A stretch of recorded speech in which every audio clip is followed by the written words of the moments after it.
All right, welcome back to the Athenium Book Club podcast. I'm your host, Jeremy Slate. I'm at Jeremy Ryan Slate on X.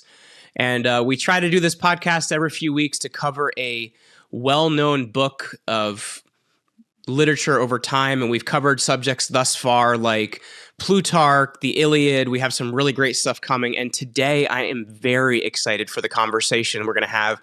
Because personally, I've been very into the Tudor era recently and studying the Plantagenets. And our guest today is Dr. Shaun Rieley. He is a professor at Hillsdale College, and we're going to be covering Thomas More's Utopia. So, Dr. Rieley, thank you so much for hanging out with me today, sir. Thanks for having me. Pleasure to be here. For people that may not know who you are, could you just tell us a little bit about your background?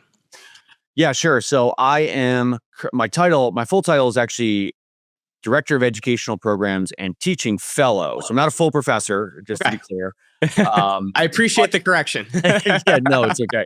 I work for Hillsdale in Washington, D.C. So the Hillsdale College, the main campus is in Hillsdale, Michigan. We have a sort of satellite campus here in Washington, D.C. I live just outside D.C. in Maryland. And we offer a master's degree there, as well as some undergraduate classes for undergraduates to come out from the main campus and spend a semester in DC and do an internship and this sort of thing. And then we also offer something called the James Madison Fellowship Program, which I run. This is kind of for mid and senior level professionals around DC, the work in policy and this kind of thing. And we sort of get in a room together with some of our professors and discuss, hot topics and this kind of thing. So in a kind of closed environment in order to sort of develop ideas and network and this kind of thing. So we do a few different things there. And then I also, so I run that program. I run our lecture series on the main campus. Not the main campus. I run our lecture series in the DC campus rather. And I run, and I also teach for the grad school. So my background there, I have a PhD in political theory with a minor in American government from the Catholic University of America. Wrote a dissertation on Thomas More's, St. Thomas More broadly, but specifically looking at Utopia. The title was Political Morality and Utopia, St. Thomas More and the Politics of Christian Humanism. So, very cool. Yeah. Well, I'm excited about this too. So, my good friend Daniel Turner had connected us. He's been on my personal podcast a few times, and so in undergrad, I studied Catholic theology at Seton Hall. And then in between grad and undergrad, I went to New College, Oxford, and I studied, one of the things we did was Utopia. We also did A Man for All Seasons. We did a lot of things around kind of that time period. So I was really excited when you mentioned we could dive into Utopia today. So I guess first and foremost, what drew you to Thomas More and Utopia?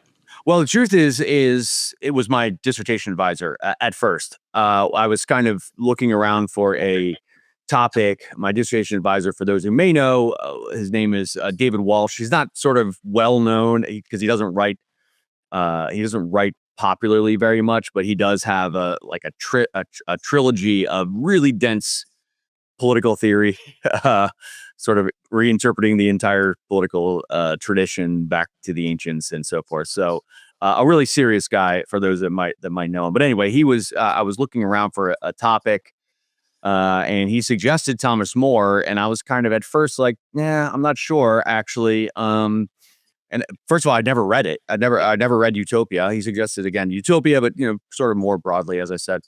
I had never read it, so I went and read it, and the truth is the first time I read it, I said, I have no idea what the hell this means.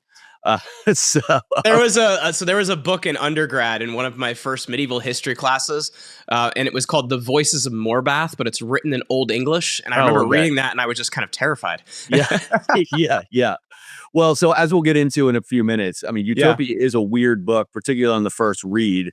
One of the reasons why it's been, I think, misinterpreted a lot, but we'll get into that in a minute. So anyway, I read it, and I was just mystified by it, but kind of intrigued. So I sort of started reading it more, and I said, okay, yeah, I think I can work with this. I mean, the other thing is when you're looking for a dissertation topic, you got to find something that nobody has either written on before or written, correctly on before in a certain sense. You got to find your niche, right?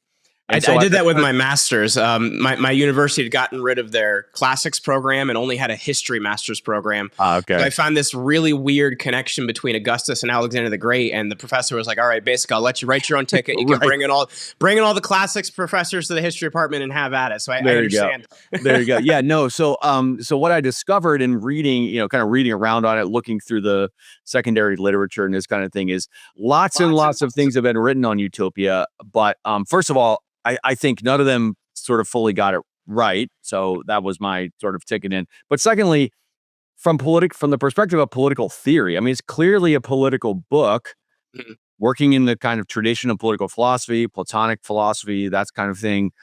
But very few political theorists actually taking it up. What you find is literature scholars engage it, and historians, particularly historians of ideas, but nobody sort of looked at it as political theory. What does it mean? What's it trying to say as political theory? And so that was kind of ended up being my angle. So I guess let's start first with Thomas More's world. What was it like, for him in the 16th century? He's living at a very pivotal time in English history as well. Yeah. Henry VIII, who's the son of Henry Tudor, who's one of he changes kind of the Plantagenet line to be the first Tudor line. So I guess what is that world like that he's living in, and how does his world affect his work? Yeah, good. So a couple of things. I mean, in a word, it's tumultuous, or at least it has been. If you remember, so Henry VII, Henry VIII's father, had beaten Richard III, right, at Bosworth Field. And before that, there was the kind of the War of the Roses, lots of back and forth. And obviously, Richard III, as anybody that might have read Shakespeare knows, was kind of a bad dude, or at least that's how. So I have an episode coming out on him Nope. recently with a Richard III scholar. We think that some propaganda was played on the man, but anyway, so there is that angle too. So I say that not being a scholar of this, but I will say some of the propaganda, such as quote unquote, such as it is, comes from Thomas More himself. I don't know if you know this, but he writes. I did not know that. He writes something called The History of Richard III. Very interesting work. It's written, probably starts around 1513. He starts writing it, and we're not exactly sure when he finished it. It's never published in his lifetime. Yeah. And it's interesting, for one thing, because he actually writes two versions of it, one in English and one in Latin. And they're not the same. It's not a translation of each other. There are differences. So is that for like people that are more well read versus people that aren't? Because or an international audience versus okay. a sort of domestic audience, maybe, or something like that. Sure. Yeah, I mean, you're different. I mean, for one thing, the Latin version goes into much greater detail on how the parliament works vis-a-vis the king and this kind of thing. So, that's probably the answer. But it's interesting, and it's interesting comparing them as well. It's also worth noting that Shakespeare's Richard III, he uses a lot from More. That's one of his primary sources, maybe the primary source for Shakespeare's Richard III. So anyway, I mean, if the guy that you're going to have on, he may have something to say about Thomas More, actually, because I think it's interesting. So just for people that don't know, Richard III is the brother of King Edward IV. Right. Edward IV has a son, Edward V, that's supposed to be the next king when he dies. Right. Edward V and his brother are locked in the Tower of London, which, by the way, was pretty standard when you're going to be named king. You would spend some time in the Tower of London before you became king. Right. But him and his brother, they disappear. So they don't know if they're killed or whatever there might be. So Richard III is basically blamed for their murder, and he becomes the kind of evil character of that. Yeah. And More takes that up, whether it comes from More or whether he's drawing on other sources, probably more likely the latter. But in any case, he takes that up and puts this into this book, The History of Richard III. But again, it's never published in his lifetime. And lots of people speculate, I think I agree with this, that it's was intended more for, I mean, maybe as we said, kind of like an international domestic audience, but the fact that he never pushed to have it published suggests that he may have been doing it primarily for his own sort of thinking through the nature of tyranny. And it might not even matter from his perspective whether the things are true about Richard III, but more that he's kind of asking what happens when this kind of person takes power. What should we do? What should a statesman do? What should a citizen do? And this kind of thing. So maybe that's one way to think about it. So in any case, let me back up. Yeah. So Henry VII takes over after Richard III, and then he is sort of known to be, or thought of as, pretty oppressive. I mean, some might even call it, avant la lettre, totalitarian or something like that. But which is one of the first major reforms of Henry VIII, by the way. Why people like him is he rolls back a lot of what his father did. Mm-hmm. That's right. So More's father works for in the kind of government of Henry VII, and is actually almost killed at one point. So More has sort of no illusions about the sort of danger that it is to work for a king.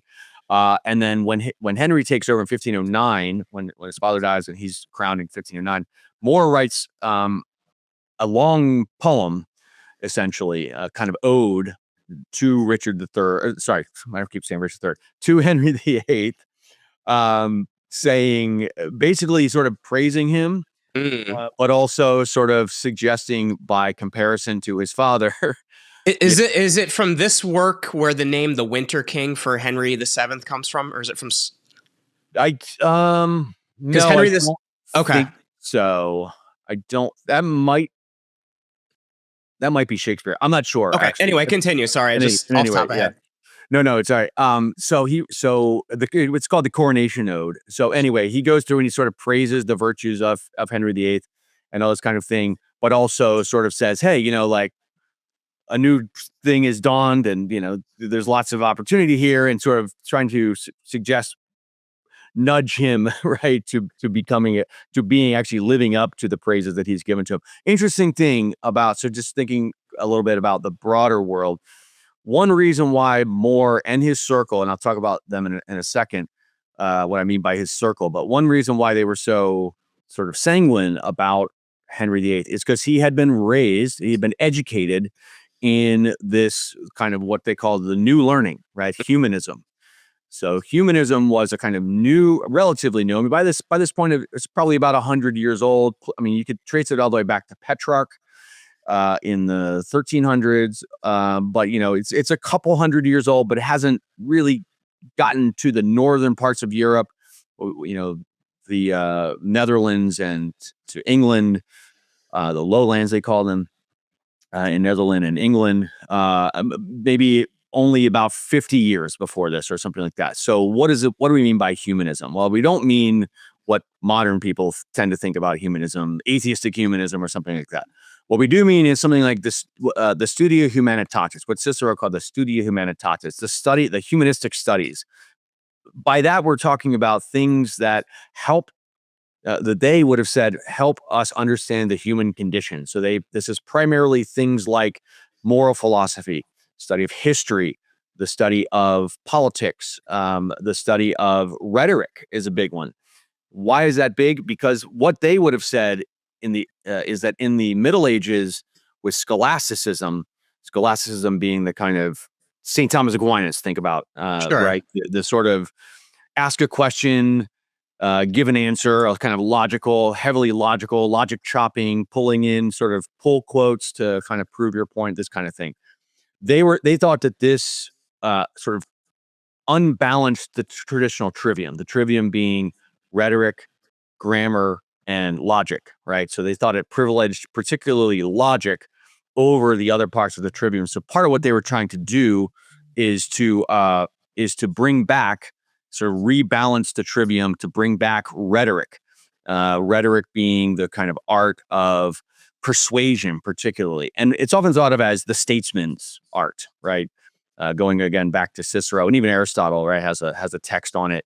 And so they're trying to recover the lost arts of rhetoric, such as it is, that they thought had fallen out. And so this includes things like bringing back different literary genres like dialogue, right? And we'll see this in Utopia, whereas the scholastics tended to work, writing, asking a question questiones, they call it, right? Asking a question, giving the objections, giving a logical answer, answering the objections. No, they said, no, let's bring back this lost art. Think about Plato, think about Cicero, think about even St. Augustine, right? They wrote in dialogues, asking questions through different characters, allowing the sort of different parts to be probed almost in real time, right? And such as it is in sort of mock real time, and in a kind of personal interaction versus this sort of abstract nature of the kind of scholastic logic chopping. So anyway, that was what they called the Studia Humanitatis. I mean, but humanism really is a term that gets applied backwards to it in the 19th century. But they certainly were so they wouldn't have called themselves humanists probably, but they would have called themselves sort of devotees of the Studia Humanitatis, in contradistinction to the kind of medieval scholasticism.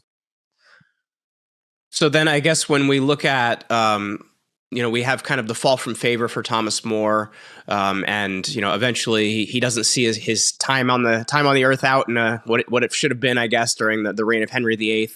So do you think? I guess when we're looking at Utopia, and what point in his life is it written? Yeah, good. So it is written in 1516, which is a very interesting time. So that means Catherine of Aragon is still married to Henry VIII, and it's going to be quite a while before he gets rid of her at this point. So it will be quite a while. I mean, we're talking 15 almost years, or maybe actually more, slightly over 15 years before he's going to fall. And in fact, at the time he's written it, he has not even entered the king's service directly. At the time, he has served as a member of parliament, even the Speaker of the House of Commons. He has served as he signs his name in Utopia as the Vice Sheriff of London, the Under Sheriff of London. And so at that time, he was serving as a kind of official in London. He's also a successful lawyer, a prominent judge, serving in all these different capacities. But he hasn't entered the king's service proper, although he does set Utopia on the continent, because he is put himself in a envoy that the king has sent to negotiate wool prices on the main. Gotta handle those. No, it's very, very important and very important. And so it's particularly in England, and it actually comes up in Utopia, and I'll get back to that in a bit. But in any case, so he is serving in capacities like as an official envoy, or working in diplomatic missions and this kind of thing occasionally, but he hasn't fully entered the king's service. That won't happen until 1517, the next year. So that's when it occurs. I want to also just pause and mention his good friend is Erasmus, right? So Desiderius Erasmus is known as the Prince of the Humanists north of the Alps, right? So he is a kind of slightly older than Thomas More, and well known for being sort of the carrier of this project of sort of the new learning or humanism in the kind of northern part of Europe. And so he becomes good friends with Thomas More, but their paths diverge. Erasmus chooses to be a kind of cosmopolitan, wandering sort of scholar, taking appointments here and there as he can get them, and this kind of thing. Whereas More chooses, again, this life of service, public service, and so forth. And that will be important, actually, in my particular interpretation of Utopia, which I'll get into in a few moments. But the connection with Erasmus is very important, because it's sort of More's real way into this broader. They called it the Republic of Letters, meaning both kind of lettered individuals, right? Sort of people that are sort of facile with words and this kind of thing, but also because they kept in touch via letters, right? Mm-hmm. And so there was this sort of humanist circle around Europe, some in France, some in England, some in the Netherlands, so forth, they were very closely connected, particularly by writing letters. So this was the kind of the broader humanist circle, and Erasmus really was More's connection in there. He had, I think it was in 1499, he had attained a temporary appointment at, I think it was Oxford, and so he and More met there, and that will become relevant for, again, my interpretation of Utopia. So I guess with that primer, then let's take a look at the work itself. So for those unfamiliar, what's the basic premise and the structure of Utopia, and also like how does Book One's critique of European society lead into Book Two's description of the island of Utopia? Yeah, good. So yeah, again, as I mentioned, it's a very strange work. It's broken into 2 books. Well, I guess before we get into that, Sure. one thing I think is important to mention is that the word utopia can also have 2 different meanings. Is that Yeah. correct? Yeah, that's right. That's right. So yeah, let me just talk about the title So yeah, Utopia is coined by More for this work. So anytime we talk about, in the modern sort of context, utopia, utopianism, dystopianism, all these sorts of things, all these sort of ideas trace back to Thomas More, and it comes from the Greek. It's a neologism that he comes up with from the Greek, meaning utopos, no place, right? But as you suggest, there's a kind of pun, because in the Greek, utopos can also means the good place, right? So it can simultaneously sounds like, to the kind of spoken, in its spoken form, either no place or good place. And so right from the beginning, the reader, sort of astute reader, will be faced with a choice, right? Or at least a suggestion. Is this place we're going to discuss a no place, or is it a good place? Maybe the good place, right? So that's so just right from the beginning, we get this sort of hermeneutic problem, right, that is suggested to us in the title. Okay, so now let's bring ourselves back around to the actual structure of the work, and where I was talking about the differences between Book One and Book Two. But I think it was important to have that title out of the way before we do that. Yeah, no, exactly. Again, particularly because so much other literature has stemmed from it, and so forth. So it's one of the reasons why it's a kind of enduring relevance. It all traces back to this. At least that word, that concept, traces back here. Okay, so the book itself, well, it opens with Thomas More, as I mentioned, on a diplomatic mission in Bruges, in the mainland Europe, and he has been sent there to negotiate a treaty or some kind of trade policy with with Henry V. Sorry, Charles V. Yeah, I was gonna say Henry V's a total badass, but Charles V. Sorry. So Charles V is the Holy Roman Emperor at the time. He's also very young and has just been named Holy Roman Emperor. If I'm not mistaken, I actually, now that I'm thinking about it, I might be wrong. He might not come. It might be his father. Anyway, check me on that. But sure. In any case, the Holy Roman Empire. It looks like Charles V was born in 1500 and died in 1558. So it might have been his father then. Might have been his father, but he becomes Holy Roman Emperor within a year or two, I believe, of 1516. So in any case, they're there to negotiate a treaty. The wool trade is very important to England at this time. It's one of the big cash crops, and so it's a very big deal.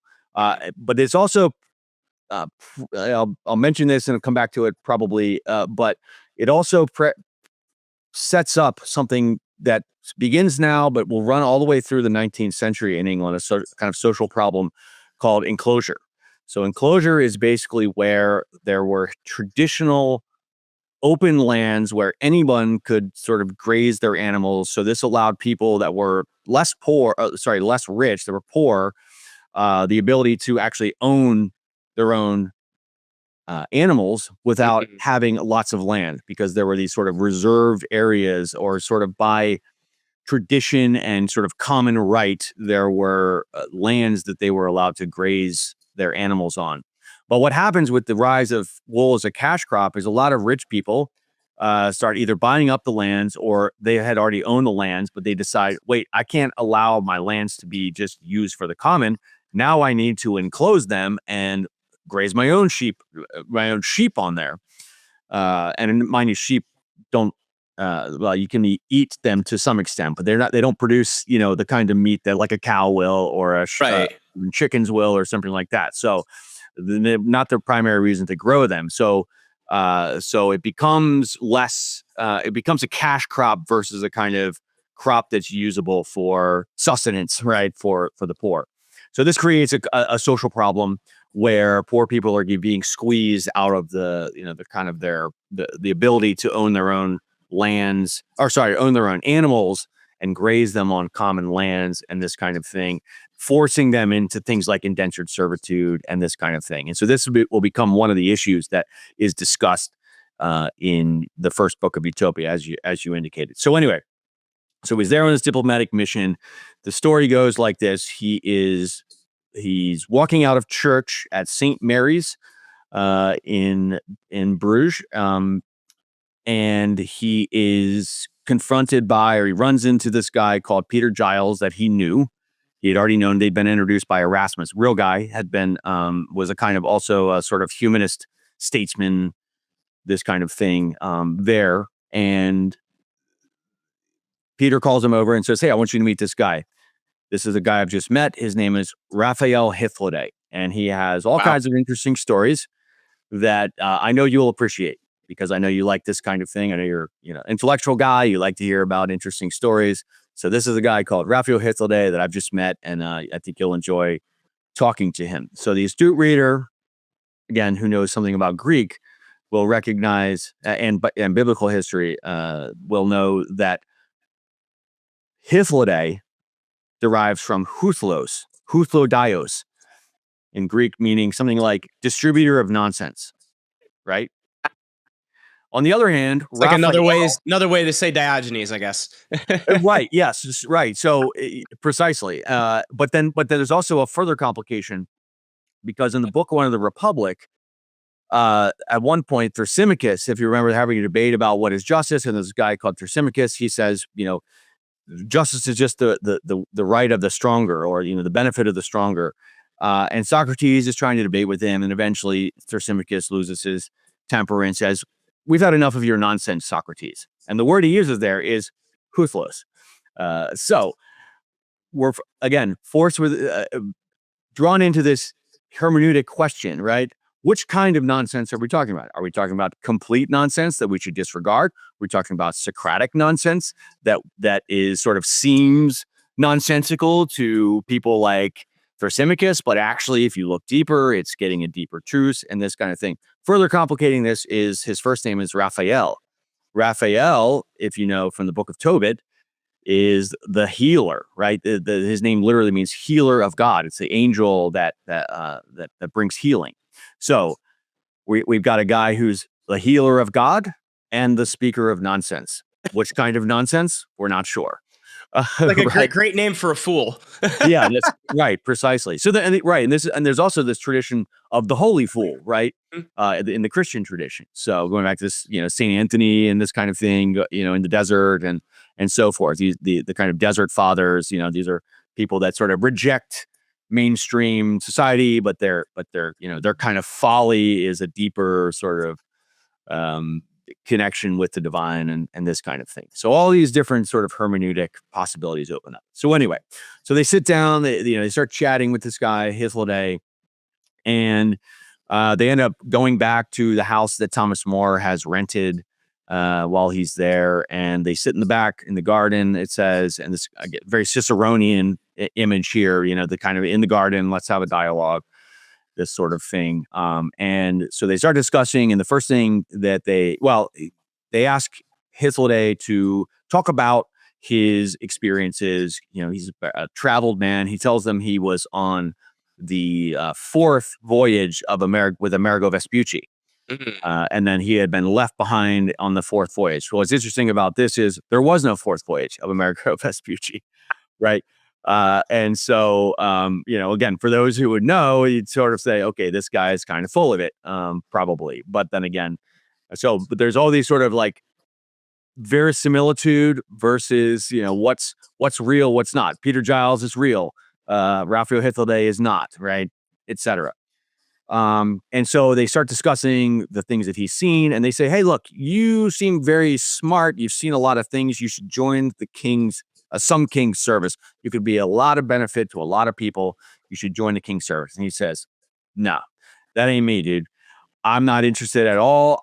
He says the Latin phrase is "vivo ut volo." I live as I please, right? And so there's a whole thing we could say about this. It sounds like the conversation between Alexander the Great and Diogenes, where he tells him to get out of his sun. Yes, yeah, it's similar, actually. Yes, that's right. So there's a reference there, but there's also a reference to Cicero here, because Cicero talks on duties. There's a passage where he says that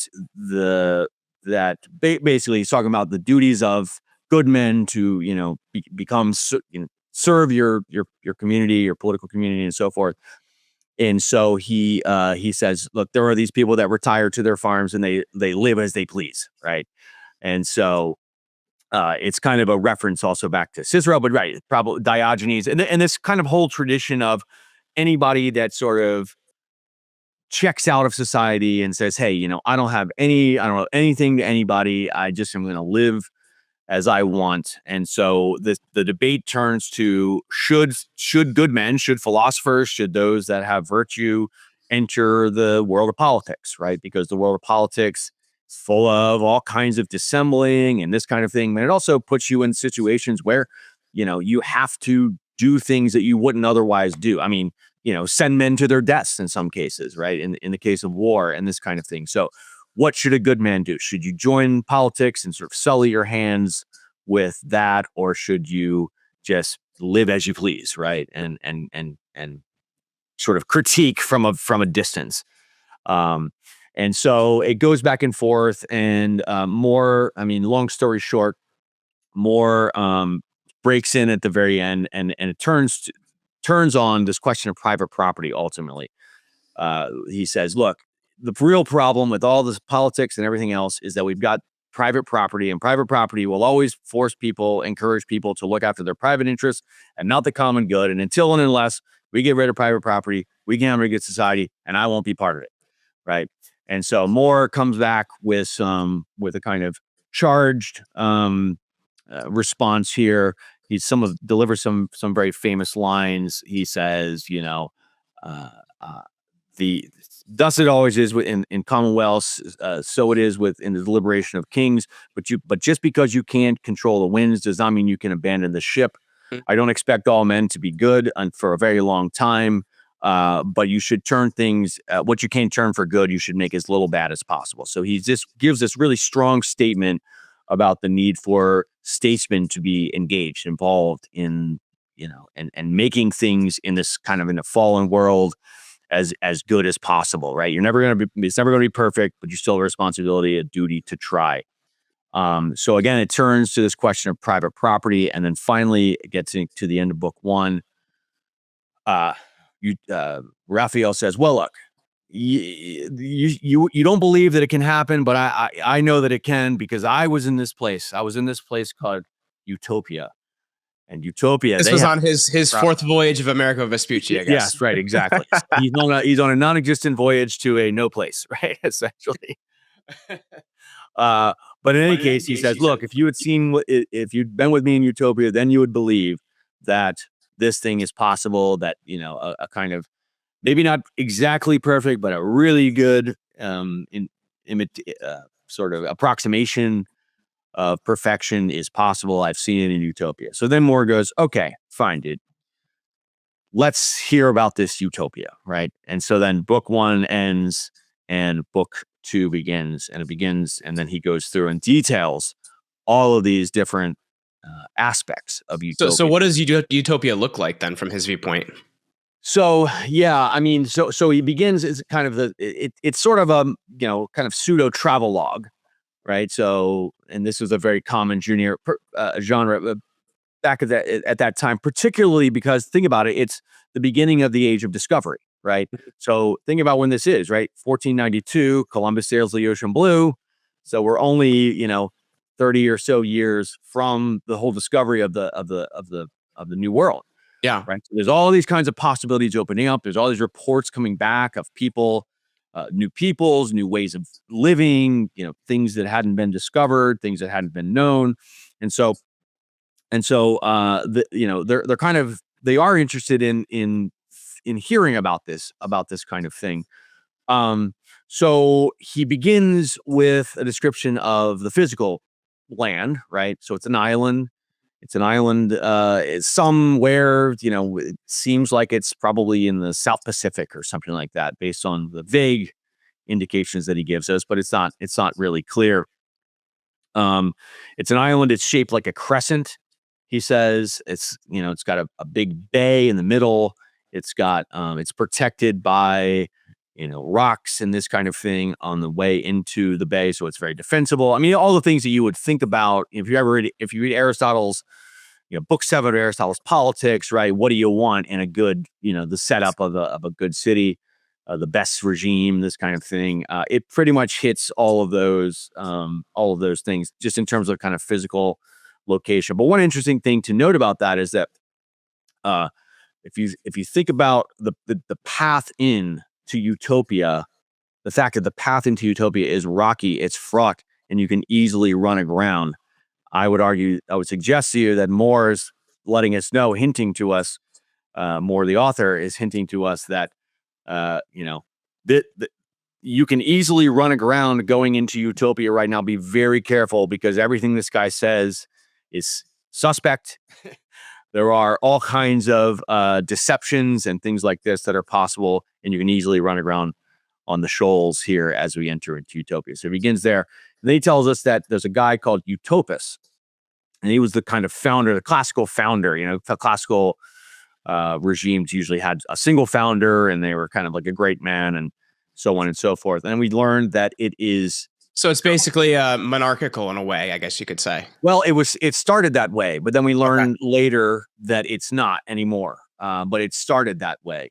And we also learned that Utopus had undertaken a massive civil engineering project in which he had cut a 15-mile swath and cut Utopia off from the mainland, ostensibly. So what does this mean? Utopia is sort of partly natural, partly artificial, right?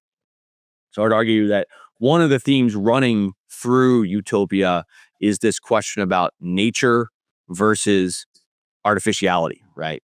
The kinds of things that human beings create versus the kinds of things that we find in nature. How should they interact? What should we do? How do we sort of build on nature to create something that's worthwhile, or should we? That's one of the themes that's running throughout both the debate in book 1 and then sort of in Utopia as well. So we learn, they have all sorts of different technologies, even a kind of artificial hatchery, for example. They've learned how to hatch eggs without needing to have hens sit on them. So not that amazing these days. We've had this for a long time, but back in those days, pretty impressive. So the implication, I think, being that they have sort of mastered nature in some sense. Worth pointing out, by the way, speaking of that, Francis Bacon, of course, inaugurates later, right, 100 plus years later, modern science, and he writes something called The New Atlantis, which references back to and is kind of a takeoff on this. So I would commend, for those interested in this, that's a kind of another Lord Chancellor philosopher of England who writes a kind of fictional travel story about an interesting society. So anyway, so it goes through, and again, all sorts of different institutions. It describes their politics. Their politics is kind of Republican, actually. So there's a kind of capital city, but he says all the cities look alike.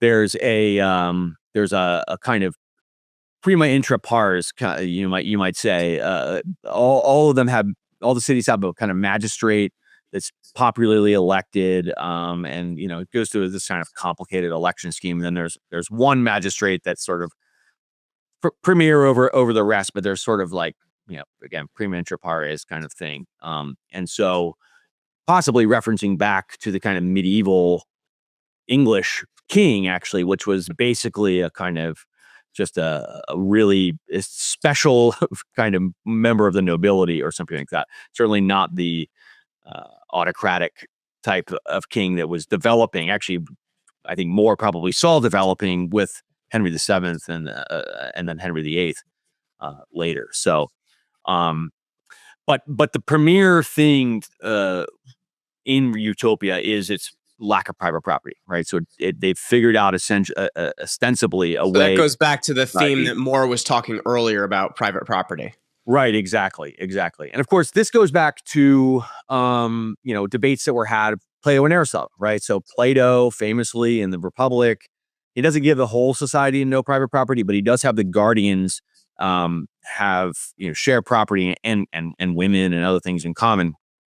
So everything is shared in common for the guardians. Doesn't think it's possible for everybody, but he does think that those that are ruling should live this way. And it's a kind of ideal that's set up. And then Aristotle disputes this, right? In book 2 of the Politics, Aristotle lays out some very kind of I think cogent arguments against the kind of community of property. And so, but then it also shows up as well in Acts 2, for example, right? So in the biblical tradition, so there's kind of ongoing both in the classical tradition and in the Christian tradition about the status of private property. Is it legitimate? Is it an ideal to live without it? Obviously, you also have the monastic communities that live this way too. So is it a counsel of perfection, or is it a sort of way that we should strive to live? So that's sort of the part of the debate that that's being set up here, right?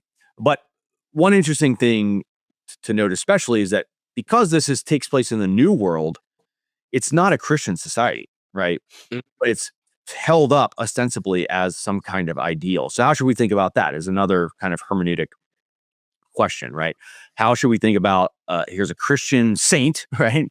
Not a saint at the time, but a deeply Christian man, right, who would become a saint, recommending possibly something like a pagan communist society, right? So how do we think about that? Just as a kind of basic interpretive question. And it's worth noting too that the communists, modern communists, Marxists, right, and even the Soviets viewed more as a kind of precursor. There's an obelisk off of Red Square with the heroes of communism, their names listed on there, and Moore is on it. That is wild to consider that they would see him as a communist hero. Mm-hmm. Mm-hmm. But it's because of this. And there's a guy called Karl Kautsky, late 19th century sort of communist writer, who has a book called Thomas More and His Utopia. And so, sort of arguing that this is a proto-Marxist thing and so on and so forth. So, yeah. So that sort of summarizes the book, and it ends with, I'll just say something really quickly about how it ends. Yeah. It ends with Raphael kind of coming back, giving a peroration at the end, sort of advocating, saying, look, every other society, but this one is, it can't hardly be called a republic at all. This form of society is the only one. It's this or nothing. But rather than rebutting him, as we might expect, more the character just says, he sort of turns and looks at the audience and he said lots of things that were interesting. But I think that many things in Utopia are better to be hoped for than to better to be wished for than to be hoped to be seen, or something like that. And he turns and he takes Raphael by the hand and they go into dinner, and that's the end. So you're kind of like, okay, what was that all about? What just happened? Yeah. So I guess then to look at it, then I want to start first with, I guess, kind of how history and literature has looked at this, and then after that, I want to take a look at. You have a very different way to look at it, but let's start with, I guess, how we're supposed to be looking at this, I guess, let's say. Yeah. So, I mean, there are many different, I mean, and I should say too, it is a classic in the sense that it's never been out of print since it was first published. But serious study of it really doesn't pick back up since, I mean, first of all, you have to remember Catholics in England after the English Reformation sort of fall out of favor, and very much including Thomas More, right? And so there's a kind of soft suppression of his works, and under Elizabeth I, she has a very long reign, and Catholics are persecuted, and so Thomas More becomes persona non grata. And so there's a certain way in which, for a very long time, More is sort of not studied seriously in a scholarly way. More isn't named as saint until 1935. Wow, I did not know that. 400 years after his death, he dies in the 1535. His name is saint in 1935. Part of the reason for that is because one of the ways people become saints is they become people from their country advocate for them, right? But there were no Catholic bishops openly in England for a very long time. There were no, there was nobody to really carry his cause until, the late 1820s, I think it was, when Catholics were finally allowed to practice openly, officially in England. So in any case, so I just say that to say most scholarship of this is pretty modern. Okay. 20th century. And so many of the interpretations I mentioned, though, there's the communists did their thing with it in late 19th century, but many of the interpretations that you'll see are very, I would say, inconclusive. They're literary. They sort of place it in historical sort of history of ideas, but they don't really sort of get at it. C.S. Lewis, he has a book called, one of his academic books is called English Literature in the 16th Century, Excluding Drama. And he deals with it in a kind of very short way and sort of just says, look, it's not intended to be taken seriously. He calls it a holiday work, right? It's just something that More was sort of tossed off, and it wasn't really that serious. Others, there's one, George Logan writes a book called The Meaning of More's Utopia. This is in the 1980s, where he argues that he says it's a best Commonwealth exercise in the classical tradition of Plato and Aristotle. And again, that's partly right.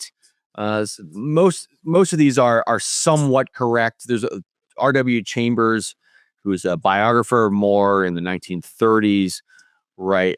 Basically argues that it's a kind of a sort of thought experiment. How far could we get with the cardinal virtues absent the theological virtues, right? So if we just have sort of natural reason versus the kind of divine revelation, how far could a society get? That's partly right, I think. But none of them, I think, fully get it, partly because I don't think they partly because they don't think about it as political theory. So my project really was to sort of think, how do we think about this as political theory, as political philosophy? Logan does that a little bit, but so how does it look through a political lens then, if we were to look at it that way? Yeah. So here's what I'll just summarize what I argue, and then you can sort of ask what you would like. So my argument essentially is we have to situate it within the context of Christian humanism. This Renaissance humanism. What's going on in Renaissance humanism? Well, part of what's going on is they are going back, the sort of rallying cry, if you want, for Renaissance humanism is called ad fontes, right? To the sources. So their whole cry is we need to get beyond the scholastic tradition and go back directly to the sources, the fathers, the Bible itself, and the ancient sources. And so part of this entails, let's learn to read Greek, right? So we can actually access the Greek fathers and the New Testament directly, and Plato and Aristotle. We don't have to rely on often unreliable translations and this kind of thing. So there's all sorts of sources that are being brought into and being considered for the possibility of a kind of social, political, ecclesial renewal. I would also say that the Reformation actually comes out of this same impulse, right? So Martin Luther is sort of trained also in this idea, and the whole idea of sola scriptura, right? We need to go directly back to the scripture and sort of bypass all of the other accretions of commentaries and this kind of thing. Go directly back to scripture. It's also part of the same impulse. So anyway, we have all these different things. How do we think about all of the possibilities that we're getting from Plato, from Aristotle, from Cicero, from the church fathers? How do we sort of negotiate all of these different things? So I suggest in my dissertation that More and Erasmus have a kind of friendly debate going on. Right, as I mentioned earlier, More and Erasmus take different paths in life. Erasmus prefers to be this kind of cosmopolitan, traveling scholar, never sort of tying himself down to any particular political community and this kind of thing. More, on the other hand, does this. He takes up, elected office. He becomes, ultimately joins the King's Council and really ties himself to it. I'll say too, in the title of Utopia itself, as I mentioned, he calls himself the vice sheriff of London, right? So he ties himself both to an office and a particular place, right? Having duties to a particular place, right? Office coming from the Latin officius, right? Duties. So I'm a man of duties. I'm tied to a particular place. I have investment in this place, right? And so the humanists, part of their project was to try to affect a kind of renewal, right? Through Renaissance, right? Rebirth, kind of rebirth something that they thought had been lost. But how do you best do that? I think ultimately what Utopia comes down to is this question of how do we think about how we engage, we individually and collectively, for social, political, ecclesial renewal. And I think he's suggesting to his friend Erasmus and others in the kind of Christian humanist realm, it's not going to be enough just to travel around and saying nice things and quoting the ancients and this kind of thing. What you have to do is you have to tie yourself to a political community, and you have to think seriously about institutions, right? So part of what I think we could think about the second book of Utopia doing, thinking seriously about institutions, right? How different arrangements of government impact ways of life, right? And what kinds of people it creates when we have different sorts of institutions, right? So one of the ways to read what's going on in Utopia in a kind of communist, that's kind of interesting because it's kind of like being in the world but not of the world, right? Do you get what I'm saying? Like you still have to take part in it, right? Like you can't just exist. Right, exactly. There's no avoiding it. We are inherently political creatures, and by being political creatures, we incur, just by our very nature, duties toward others. And so in a certain sense, you could sort of categorize it under charity, right? The virtue of charity. Charity entails that we don't just live for ourselves, but we have to live. We're not born for ourselves alone, as Plato says, right? We have to live for others.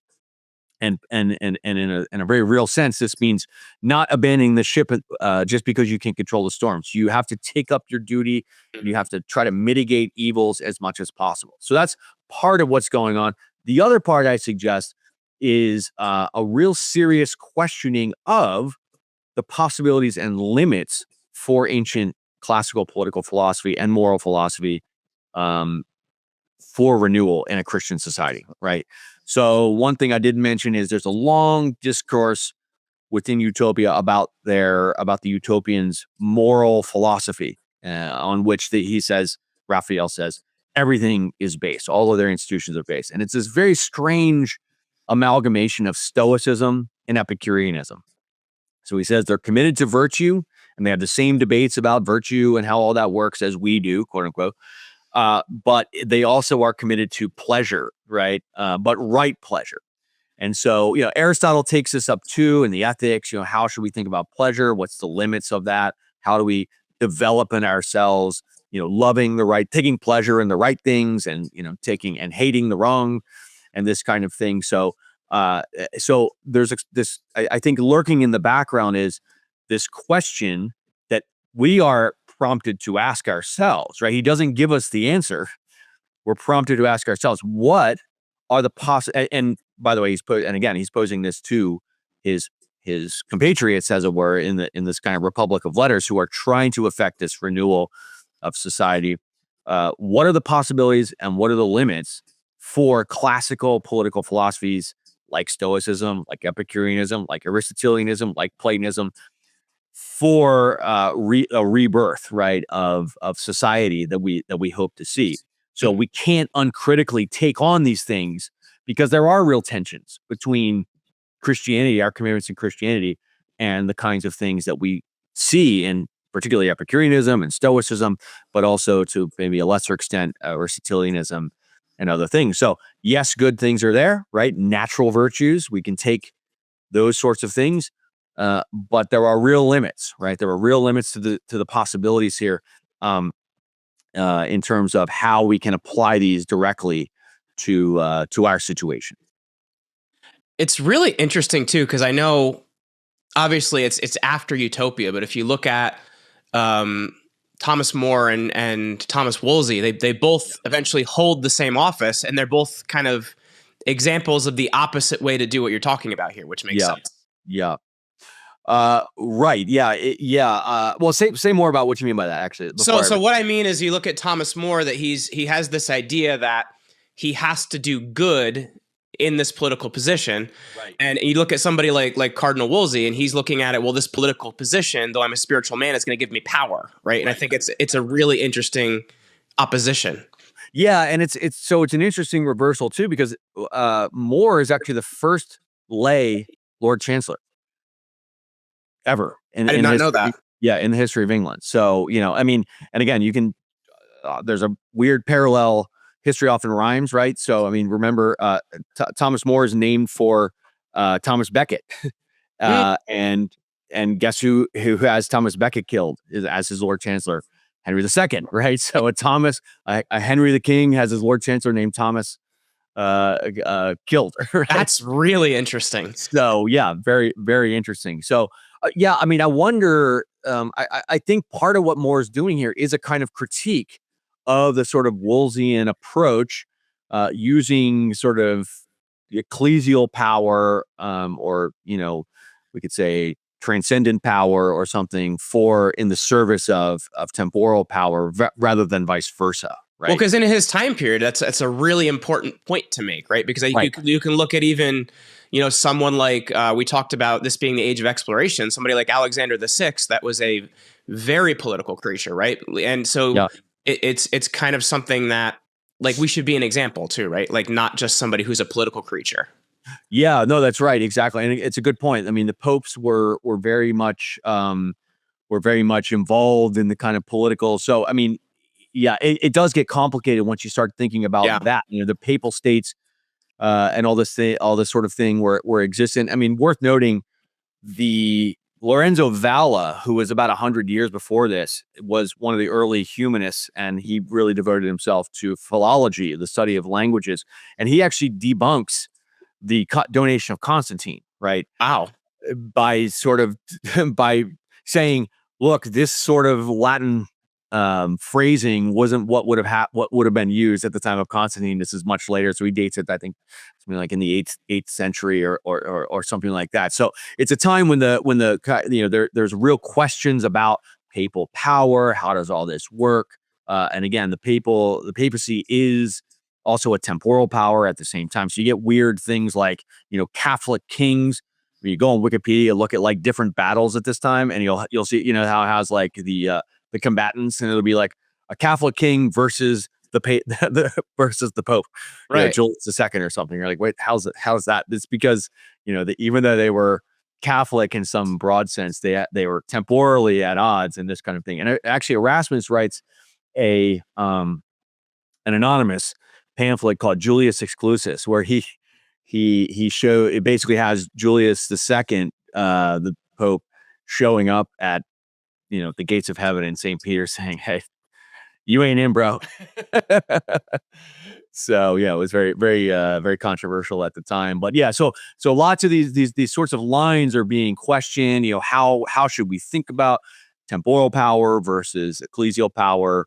and so on and so forth. And so, I mean, again, and I would argue too, the Reformation, remember 1517, right after this, Mhm. right? So that happens in this whole milieu. I mean, and you could argue comes out of that, right? This sort Mhm. of rethinking of how we think about all this. I mean, it's one sense, Martin Luther is very kind of nationalistic, right? So he insists that the Bible be translated in German, and he wants the German, the kind of Protestant German king to be, the the ruler and this kind of thing. I mean, and of a piece with Henry VIII naming himself the head of the English Church, Mm. and this kind of thing. And so, I mean, in a certain sense, modern nationalism, as we think about it, where there's kind of discrete heads of peoples, comes out of this exact period, in part because of all that, the questioning that you're talking about. So more, I think, very much is trying to, in Utopia, but also throughout his corpus,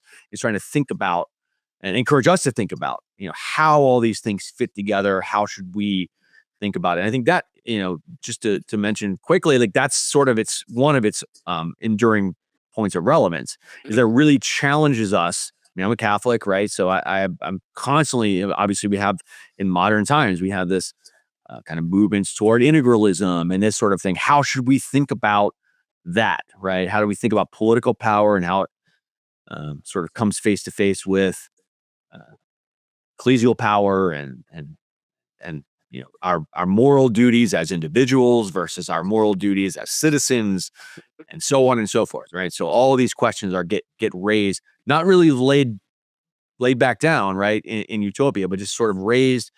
We even from the first moment we see, right, this kind of hermeneutic question that's raised between good place, no place, right? All throughout, you see these kinds of questions being raised. Well, Dr. Rieley, I've really enjoyed this conversation. I think for people out there that haven't read Utopia, I think they're pretty excited to go out and actually read and experience it. But, where can people find out more about you, or where can they find your work? Yeah, so I have a Twitter. I don't really tweet.